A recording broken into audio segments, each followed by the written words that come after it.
Alhamdulillah wa kafa wassalatu wassalamu ala sayyidina Mustafa Muhammad Rasulullah sallallahu alaihi wa alihi wa sahbihi wa sallam ahli sidqi wal wafa wa ala alihi wa ashabihi wa azwajihi wa dhurriyyatihi fi jitaba amma ba'da.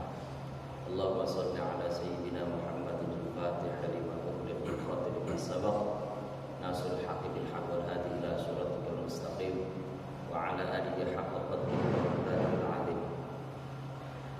Subhanaka la ilma lana illa ma 'allamtana innaka antal alimul hakim.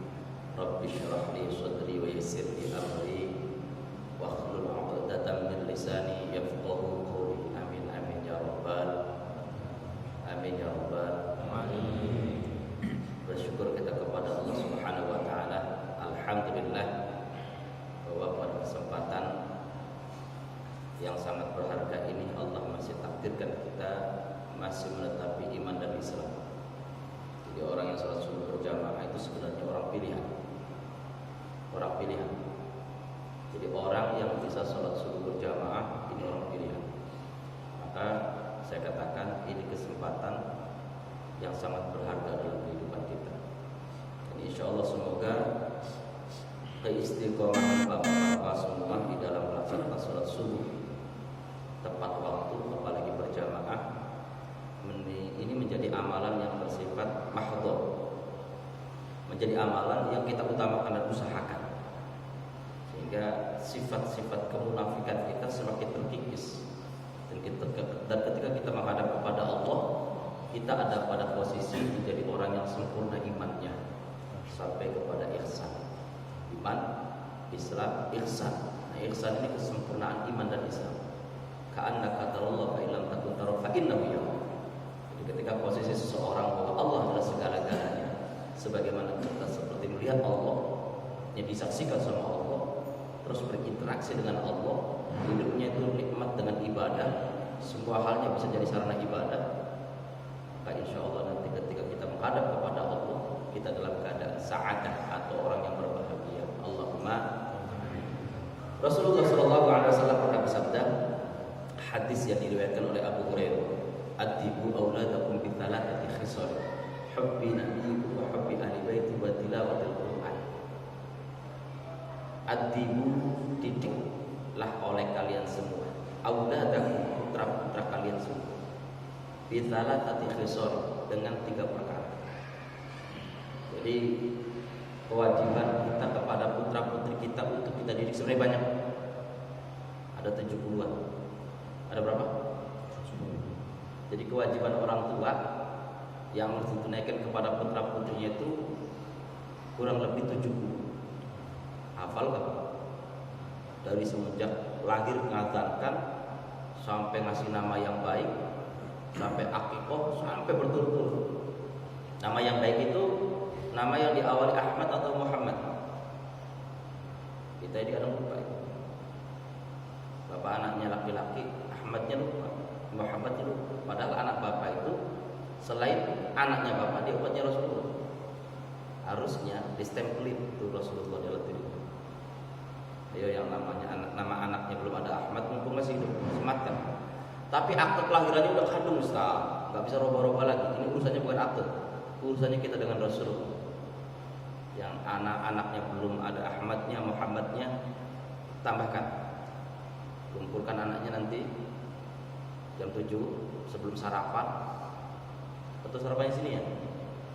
Beli bakso 3 mangkok, nanti siang disaksikan anak istri yang lain. Aryo, kamu lupa bapak dulu. Sekarang namamu bapak tambahkan Muhammad Sukaryo. Nama Jawa gak apa-apa, nama Sunda gak apa-apa, tapi Ahmad Muhammadnya itu jangan lupa. Ini aja kita udah lupa. Ini gitu loh. Kayaknya gak ngetren kali gitu. Kalau umat Nabi Muhammad, kok awalnya gak Ahmad Muhammad. Itu banyak, tapi ada 3 poin. Jadi kalau kita paparkan satu persatu nih Pak, gak selesai Pak kuliahnya nanti. Sampai jam 6 kurang 10 menit sore nanti. Kita berikan saja hadis Nabi yang paling penting. Ada 3 perkara. Didiklah putra putri kalian dengan 3 perkara. Penting ini. Dan ini menentukan keislaman dan kualitas keimanannya dia. Pertama, hubbi nabi, tanamkan rasa cinta kepada nabinya. hubbi Nabi. Tanamkan rasa cinta. Hubbul Mustafa, mencintai Rasul, hubbur Rasul, mahabbatul Rasul, ini sesuatu yang urgent. Bukan lagi zaman sekarang, zaman dulu. Kecintaan sahabat Nabi kepada Rasulullah itu menimbulkan kejayaan Islam. Jadi semangat beragama itu ternyata tolak ukurnya. Kalau kita mau ukur, tolak ukurnya bukan sahabat itu bukan ahli ibadah di masjid aja nggak pulang-pulang, enggak. Sahabat Nabi macam-macam. Sahabat Nabi itu ada yang memang di masjid aja kayak Abu Hurairah. Dan dia di masjid aja itu karena memang hubbur Rasul. Karena ada rasa cinta kepada Rasulullah SAW. Tapi ada sahabat Nabi juga yang kata Rasulullah dikatakan ahli surga. Tapi pengusaha, namanya Abdurrahman bin Auf. Dan Abdurrahman bin Auf itu termasuk al-asyaratul mubasysyarah, 10 sahabat yang dijamin masuk surga. Ada juga sahabat Rasulullah yang tangannya dicium oleh Rasulullah, Hudzaifah. Karena dia tukang pemecah batu, tangannya itu kasar. Kata Rasulullah, tangan ini yang di surga. Jadi macam-macam, semuanya karena mahabbat Rasul. Dan kekuatan cinta itu luar biasa. 300 sahabat Badar, 313 sahabat Badar bisa mengalahkan 1.200 lebih kafir Quraisy. Makanya kita kalau ada sejarah yang kadang-kadang kita nggak paham juga dengan sejarah kita kadang-kadang. Islam itu disebarkan dengan pedang, kata siapa? Kita juga kadang-kadang itu mengaminkan pula. Ketika ada tuduhan orang-orang Barat yang mengatakan bahwa Islam ini juga disebarkan dengan peperangan, kita mengaminkan juga. Padahal bukan peperangan. Orang Islamnya cuma 300, kafir Quraisy 1.200, perang bukan.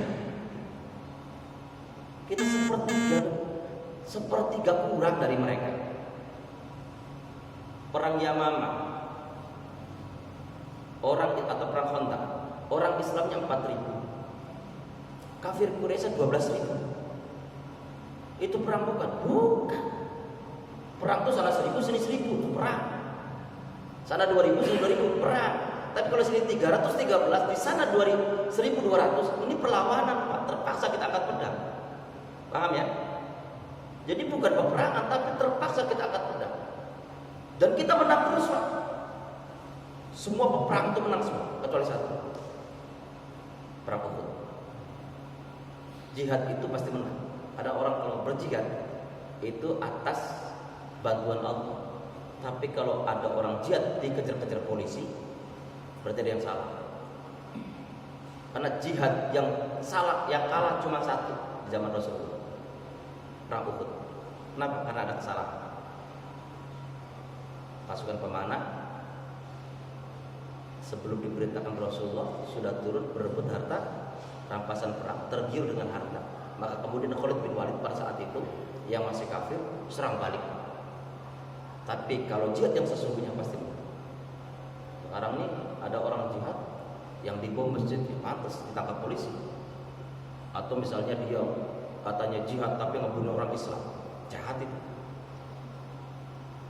Artinya gini, titik poinnya, kesimpulannya, karena mencintai Rasulullah. Zaman Sayyidina Umar, Islam sudah menguasai sepertiga dunia. Jadi cinta kepada Rasulullah ini menentukan bagaimana kita beragama. Dan sekarang itu urgent, nggak bisa tidak. Dan karena kita memang lupa dengan Rasulullah, kita sholat iya Pak, kita puasa iya, kita baca Quran tapi kita lupa siapa yang ngajarin sholat, siapa yang ngebawa sholat, siapa yang ngebawa Al-Quran itu, siapa yang ngajarin puasa, Rasulullah Sallallahu Alaihi Wasallam. Bukan semata-mata sholat loh Pak yang bisa menghantarkan Bapak masuk dalam surganya Allah, bukan. Bahkan ada loh Pak, orang yang ahli sholat, pahala sholatnya dilemparkan ke wajahnya, kata Rasulullah. Artinya apa? Allah tolak mentah-mentah.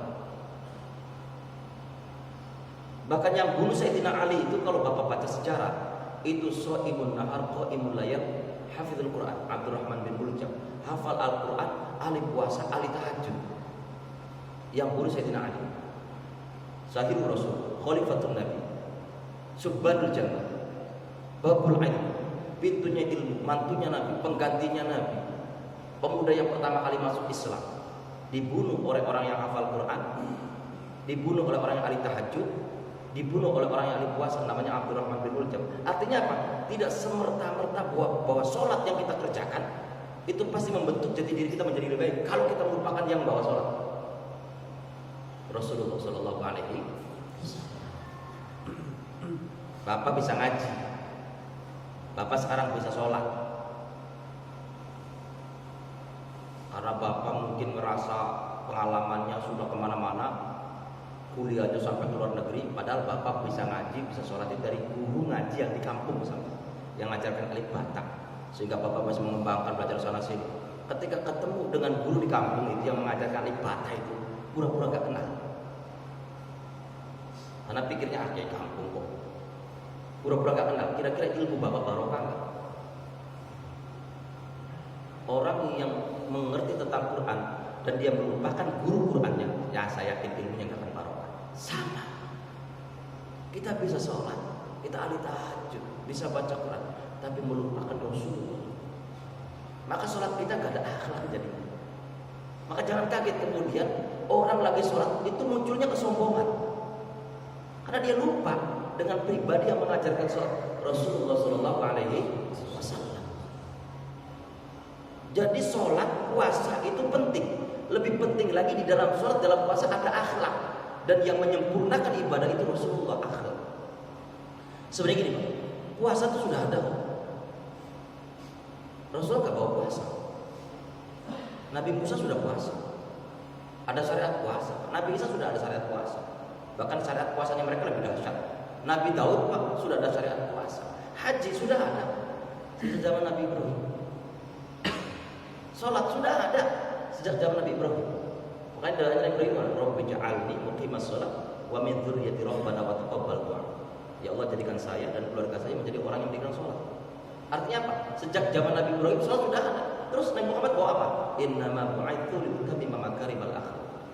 Wa adawatul wasli la innama atfun wa taqdimun kama taqaddama dalam Alfiyah. Kalau ada kata-kata innama berarti menghabiskan semua yang lain, menyimpulkan cuma satu. Apa yang dibawa Rasulullah? Akhlak. Sholatnya disempurnakan dengan akhlak, puasanya disempurnakan dengan akhlak, hajinya disempurnakan dengan akhlak. Artinya pribadi Rasulullah hari ini harus kembali kita gali. Kita ini sekarang Pak menjadi orang yang sholat tapi kasar. Umroh tiap bulan kasar, sombongnya gak hilang. Haji tiap tahun kasar, sombongnya gak hilang. Pulang haji dipanggil namanya saja, nggak nih?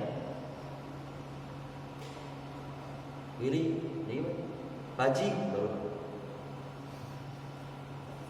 Jadi kenapa kita tidak mengenal lagi Rasulullah Sallallahu Alaihi Wasallam? Makanya dibaca barzanjinya.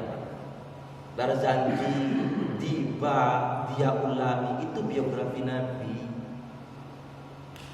Kalau ada orang kemudian membid'ah-bid'ahkan, ada orang baca barzanji, saya husnudzon, dia gak paham tuh isinya barzanji. Kalau dia paham ngerti isinya barzanji, gak mungkin. Orang kita itu baca biografi Nabi. Apa itu, baca apa tuh saat di masjid itu? Baca barzanji, gak ada zaman Rasul. Saya gak paham.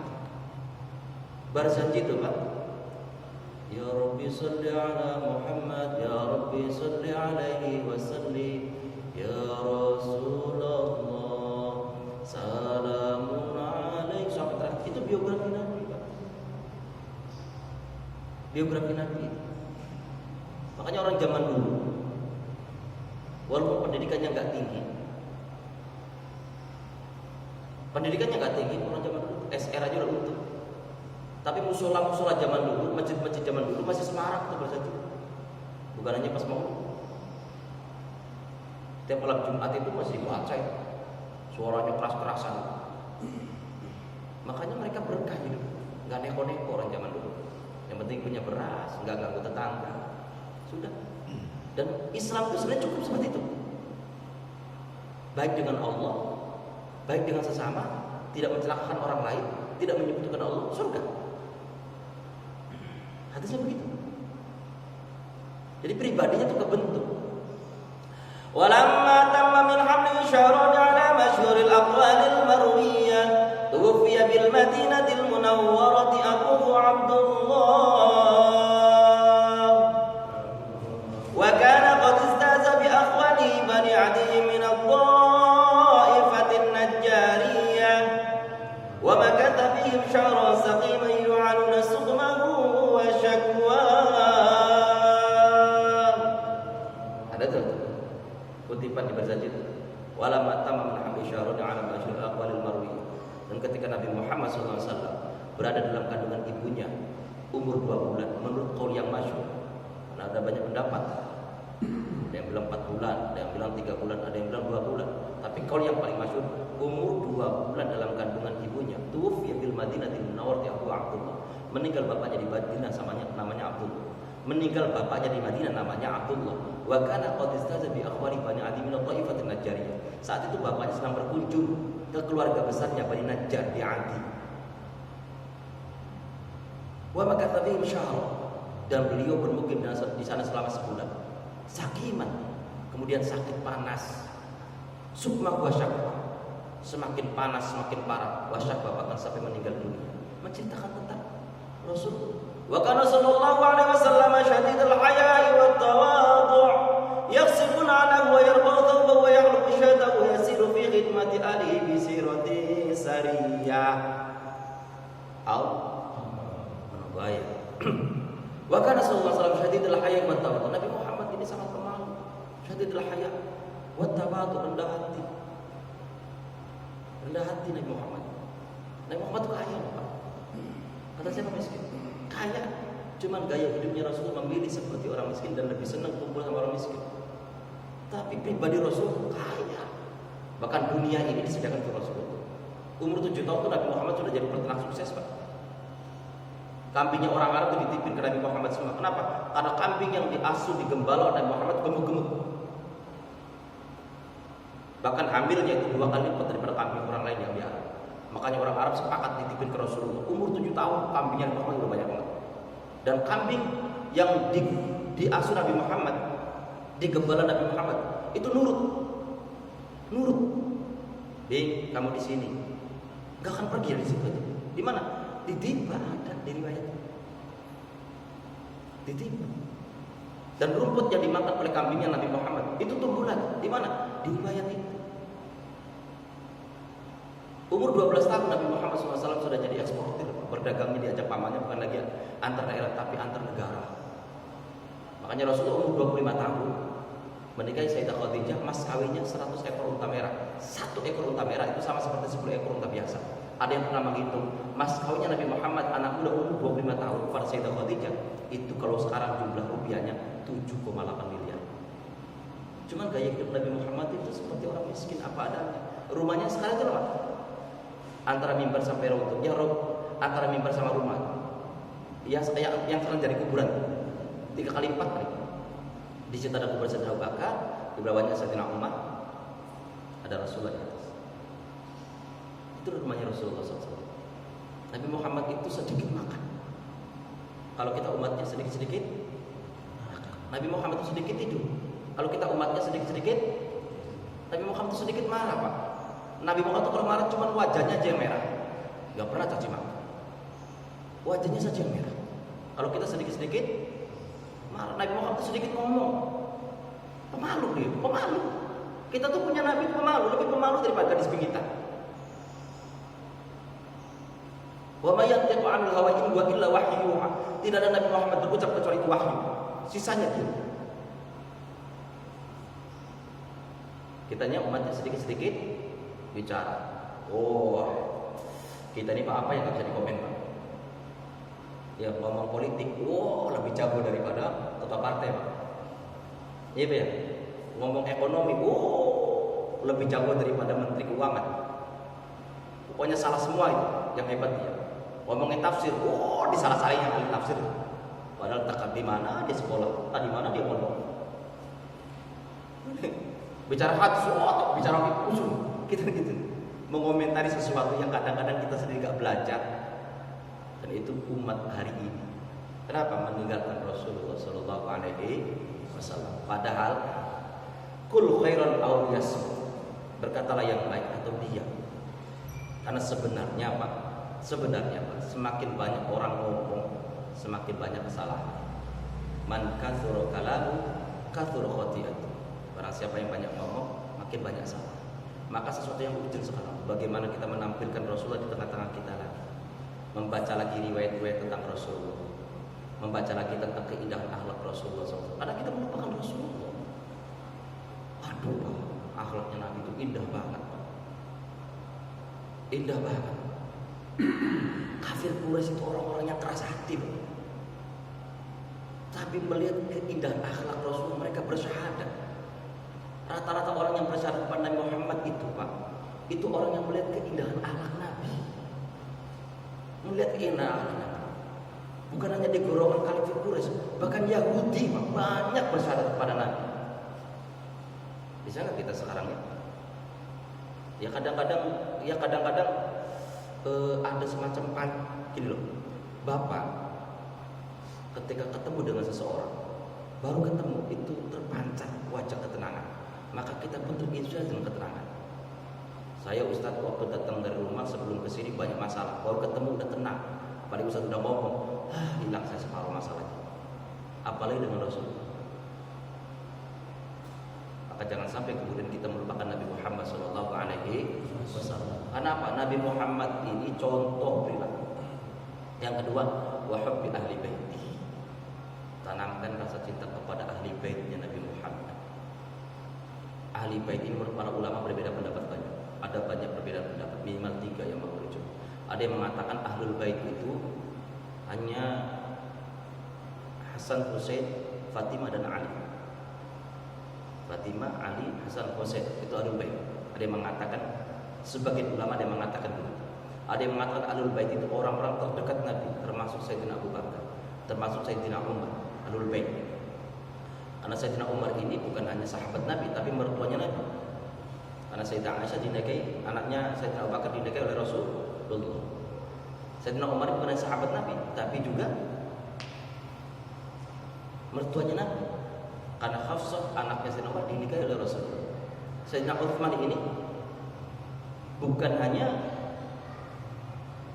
sahabatnya Nabi, tapi juga mertuanya Nabi Muhammad SAW. Kalau nggak salah Zainab Ruqayyah dinikahi oleh Rasulullah SAW.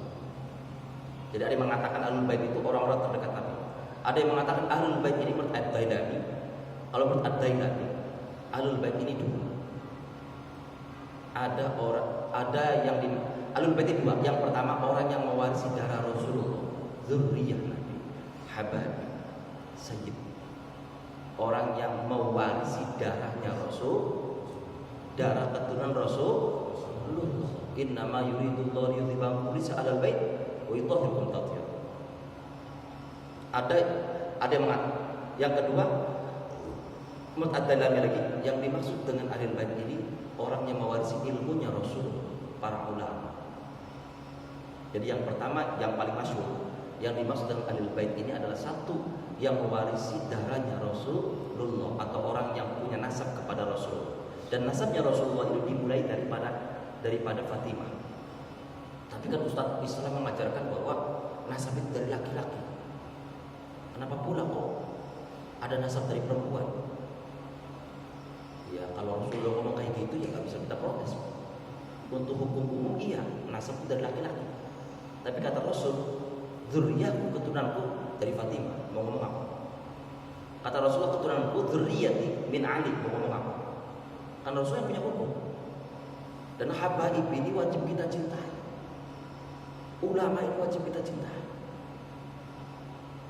Kalau ada yang tidak cocok, karena habaib ulama memang bukan kayak Nabi. Kalau Nabi itu maksum, sempurna. Nabi itu gak punya dosa, karena malaikat Jibril di belakang terus. Kita juga sama Pak. Kalau malaikat Jibril di belakang terus Pak, gak akan berdosa. Mau dosa, dosa. Gak jadi kan? Tapi habaib, para kiai, para ulama ini sama seperti kita. Cuma Allah takdirkan dalam diri mereka ada garis ilmunya Rasulullah, ada garis darahnya Rasulullah. Jangan pernah benci Habib, hati-hati. Anda tidak suka dengan Habib, boleh perbuatannya. Oh, Habib itu kalau ngomong kasar, kekasarannya boleh kita nggak suka, tapi diri Habibnya tidak boleh kita caci maki. Hati-hati, hati-hati. Diri Habibnya tidak boleh kita caci maki. Kalau kata Rasulullah, cintai anak keturunanku, cintai anak keturunanku. Kalau dia baik, karena Allah. Kalau dia soleh, karena Allah. Kalau dia tidak soleh, karena diriku, kata Rasulullah. Kenapa? Allah takdirkan dalam dirinya tetap ada darahnya Rasul. Jangan kejebak. Kita boleh mengkritisi perbuatannya, boleh. Kalau perbuatannya bertentangan dengan syariat, boleh kita kritisi. Dan boleh kita, yang namanya mencintai itu gak mesti harus mengikuti. Tapi gak boleh benci. Apalagi memfitnah, apalagi membuli. Kayak saya misalnya. Saya cinta dengan Imam Abu Hanifah. Saya kagum banget. Saya itu di antara 4 mazhab itu yang paling saya kagum itu Imam Hanafi atau Imam Abu Hanifah. Saya paling suka dengan pendapatnya, rasionalitas pendapatnya, fatwa-fatwanya, saya istihad-istihadnya. Saya suka banget Imam Abu Hanifah. Tapi mazhab saya Imam Syafi'i. Bukan berarti kalau saya mencintai Imam Abu Hanifah saya harus masuk ikut. Mazhab saya Imam Syafi'i. Untuk bersyariat saya ikut Imam Muhammad bin Idris Asy-Syafi'i. Tapi saya kagum banget dengan Imam Hanafi. Kekaguman saya dengan Imam Hanafi lebih daripada kepada yang lain. Cuma saya gak ikut Imam Hanafi, saya ikut Imam Syafi'i. Saya cinta dengan Habib itu. Tapi kalau ada yang tidak baik dari Habib itu, gak perlu sampai diikuti. Tapi jangan dibenci, jangan ikut-ikutan. Di media sosial membenci bahkan membuli Habib keturunan Rasulullah SAW. Kalau kita gak paham, diam. Kalau sebatas saya tidak suka dengan perbuatannya, dengan akhlaknya, simpan. Tapi pribadi Habibnya jangan pernah dihinakan. Karena kata Rasul, kata Allah dalam Al-Quran, la as'alukum alaihi ajra illal mawaddata fil qurba. Rasulullah menyampaikan syariat kepada kita ini, Pak, sehingga kita jadi umat yang selamat, enggak minta bayaran apa-apa. Kata Nabi Muhammad dalam Quran itu, enggak minta, itu ayat Al-Quran ya, bukan hadis. Enggak minta bayaran apa-apa kecuali rasa kasih sayang kepada kerabatnya. Oh, kalau ibu saya ngajarkan ke Habib itu, pada kampung saya di Indramayu itu banyak Habib di situ, Bani Hinduan, Al-Hinduan. Jadi kalau tidak suka gak apa-apa, sama. Lo bisa suruh khotimah, bisa nggak bisa masuk surga loh kalau dalam hadis. Hati-hati. Ahlul bait, kalau makanya di perjanjian juga ada tuh. Ahlul baitillah il Mustafa Tuhri amanul ardi fadzakir syubihul anjam fit tuhri itlama jaa fi sunnah Rabbi fa'fa'na bi barakatihim wahdinal husna bi hurmatihim wa abidna fi tariqatihim wa mu'afatin minal fitan. Di berjanji, ya Rasulullah salamun alaik ya rafi'a syani wa daraj anfata ya jiratal alam ya uhailal judi wal karam. Nanti Pak, yang masuk surga pertama itu Rasulullah. Setelah Rasulullah, Fatimah. Setelah Fatimah, Ali. Setelah Ali, Hasan Husain. Setelah Hasan Husain, keluarga keturunannya Nabi. Setelah itu orang yang mencintai keluarganya Rasulullah Sallallahu Alaihi Wasallam. Kita ngikut. Kita ini kadang-kadang diadu domba. Jangan kejebak. Boleh Pak, buat beda pikiran, beda hisbah, cara berpolitik, cara baca strategi bergerak, boleh. Tapi jangan pernah hina. Jangan pernah hina Habib. Sampai boleh bikin status. Oh kasar sekali misalnya, boleh. Tapi jangan pernah hinakan pribadi. Maaf ya, saya contoh. Udah Ustaz Habib cabut, hati-hati. Omongan kayak gitu kualat. Kenapa? Karena menyematkan zuriyahnya itu, bukan perbuatannya. Karena gimana ya Pak?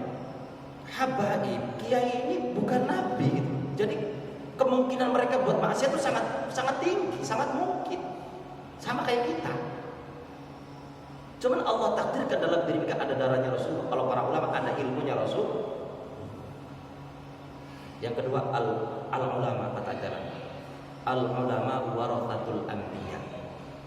Anda tidak suka dengan ulama, kiai, boleh, awas, tapi jangan ikut tergerus membuli, menghinakan ulama atau kiai.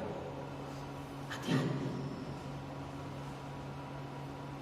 Ada ulama yang pesantren di Indonesianya lama, kemudian S1 sampai S3-nya akademinya universitasnya jelas, bisa dihinakan Pak, bisa digoblok-goblokin Pak, bisa disesatkan oleh orang yang entah belajar agamanya di mana, dan banyak yang setuju. Hati-hati. Lebih baik kalau andai kata mungkin misalnya kita nggak nyambung dengan pemahaman ulama atau kiai itu, lebih baik kita tanya. Tabayun. Pak Kiai, Anda mengatakan, betulkah Anda mengatakan bahwa ternyata jilbab itu tidak syar'i misalnya, tidak sesuatu yang diwajibkan? Kenapa? Apa maksud? Silakan. Karena memang banyak pendapat. Tapi kalau kita hina dasar ulama dajjal, dasar ulama sesat, dasar ulama kafir, dasar ulama iblis, dasar kiai, kan ada tuh kadang lain. Hati-hati. Membenci ulama itu bisa mendatangkan su'ul khotimah. Sama. Saya di zaman ala umat yang fir'an amal fuqah fayabtali ta'ala fitalat baliyah ayyan si'al ta'ala berkata bikasbihim wa yusallitul a'tan sultanan talib wa yakhrujuna min hadhihi dunya bi ghairi. Orang kalau sudah jauh dari ulama, enggak mau dekat dengan ulama, tidak mau merapat dengan ulama, maka Allah akan berikan 3 ujian kepada mereka. Yang pertama, Allah akan cabut keberkahannya. Yang kedua, Allah akan kirimkan pemimpin yang zalim. Dan yang ketiga, wa yakhrujuna min hadhihi dunya bighairi iman. Keluar dari dunia ini tanpa iman. Kita jaga aja. Kalau perbedaan pendapat dari dulu, makanya ada madhab. Ada madhab Maliki, ada madhab Syafi'i, ada madhab Hambali, ada madhab Hanafi. Perbedaannya jauh, tajam. Ada beberapa yang tajam. Contoh, kalau kata Imam Hanafi, kata Imam Abu Hanifah, ya kata Imam Abu Hanifah, menyentuh istri kalau bapak punya wudu itu nggak batal. Kata Imam Syafi'i, menyentuh istri kalau kita punya wudu sengaja nggak sengaja batal. Ini tajam nggak? Tajam. Antara batal dan tidak batalnya wudu berarti antara menentukan sah tidaknya sholat. Tapi adakah di antara mereka saling mencaci maki? Nggak ada. Kalau itu jadikan perbedaan dan jurang Pak, wah repot Pak, Islam hancur Pak. Sampai bisa nggak mau ke masjid ini Pak. Saya nggak mau ulang ke masjid itu. Kenapa? Imamnya Imam Hanafi. Pasti dia tuh nyentuh istri itu nggak batal. Saya Imam Syafi'i. Selesai, kita nggak punya lagi kejayaan Islam. Aizah Islam nggak ada lagi. Perbedaan itu biasa. Jangan sampai dijadikan perbedaan pemahaman dalam Islam itu jurang pemisah. Jadikan hazanah, tambah ilmu. Kalau perbedaan dijadikan pemecah, hancur Pak Islam. Diungkit-ungkit terus masalah Sayyidina, masalah Maulid Nabi, masalah tahlil, diungkit-ungkit, enggak selesai. Dari zaman dulu, dari zaman kakeknya saya, udah dibahas. Berarti kalau kakek saya 70 tahun yang lalu udah dibahas. Karena kakek sering jadi pembicara. Sampai sekarang dibahas lagi, kapan majunya orang Islam? Kalau orang Islam saling mencaci maki, ini kubu ulamanya ini kubunya ini kubunya Habib ini kubunya Habib, saling mencaci maki. Sampai kapan? Orang kafir sekarang, Israel, orang Barat sedang membangun drone tercanggih, sedang membuat misil tercanggih, sedang membuat senjata tercanggih. Kalau terjadi peperangan besok mereka bisa menguasai peperangan itu. Kitanya masih mencaci maki. Dan ini fakta loh Pak, bener kan? Dan kapan kita punya kesadaran itu? Gak sadar-sadar kita. Akhirnya sedep banget kalau mencaci maki saudaranya. Al-Qur'an. Muhammadur Rasulullah asyhadu an la ilaha illallah. Dan Muhammad ini utusan Allah, tegas sama orang kafir, saling kasih dan sayang dengan sesama. Kita sekarang kebalik. Dengan sesama ini kejam, dengan sesama ini galak, dengan kafir kadang-kadang Na'udzubillahi min. Ayolah dirubah. Tadi itu tanamkan rasa itu. Sudah beda-beda itu biasa. Tapi jangan sampai muncul kebencian. Boleh mengkritisi orang, boleh mengkritisi kiai, karena kiai juga gak masuk, ulama kita juga gak masuk, habaib juga gak masuk, boleh mengkritisi. Tapi jangan sampai muncul kebencian ya. Sampai ya Pak, punya imam di sini ketemu, enak saya Ustaz, dengan Ustaz itu ketemu. Kalau ketemu alamat syakowah, biasanya rumah tangganya itu gak berkah. Hati-hati. Benci kiai, benci Ustaz, hati-hati. Tapi gini. Ya ustadzmu itu manusia sama dengan dirimu. Dia gak maksud. Kalau pengen mencari ulama, mencari ustadz yang benar-benar suci, bersih, gak akan ketemu. Yang sempurna, sesempurna mungkin, gak ada celah, gak akan ketemu. Yang gak punya cacat dan kekurangan, gak akan ketemu, Pak. Sedangkan Rasulullah saja yang sudah pasti sempurna, sampai hari ini banyak yang cacat. Iya gak? Sampai di Prancis jadikan orang bikin kartun yang aneh-aneh, bentuk penghinaan kepada Nabi. Padahal sosok yang sempurna. Apalagi kalau kita punya imam, punya ustadz yang manusia biasa, kemudian kekurangannya kita jadikan alat kebencian, habis kita beragama. Dan yang terakhir, wa tilawatil Quran. Ajarkan Al-Quran kepada putra-putri kita. Al-Quran. Nanti kita bahas tentang Al-Quran kalau masih ada pertemuan. Pokoknya yang penting mencintai Nabi, keluarganya Nabi, tanamkan Al-Quran. Jadikan Al-Quran itu masuk sampai ke sendi-sendi kehidupan anak kita. Alhamdulillah sebenarnya di Indonesia atau di kota Batam yang kita cintai, hampir dipastikan lah anak-anak kita bisa baca Quran. Alhamdulillah.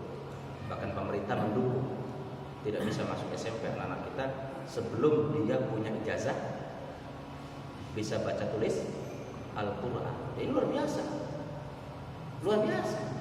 Adakah di negara lain? Itu boleh Bapak bandingkan. Adakah di negara lain? Di Indonesia ada. Mau masuk SMP harus ada ijazah TPQ. Walaupun masih banyak sisi kekurangan, ya biasalah buatan manusia. Demikian kurang lebihnya, mau dimaafkan.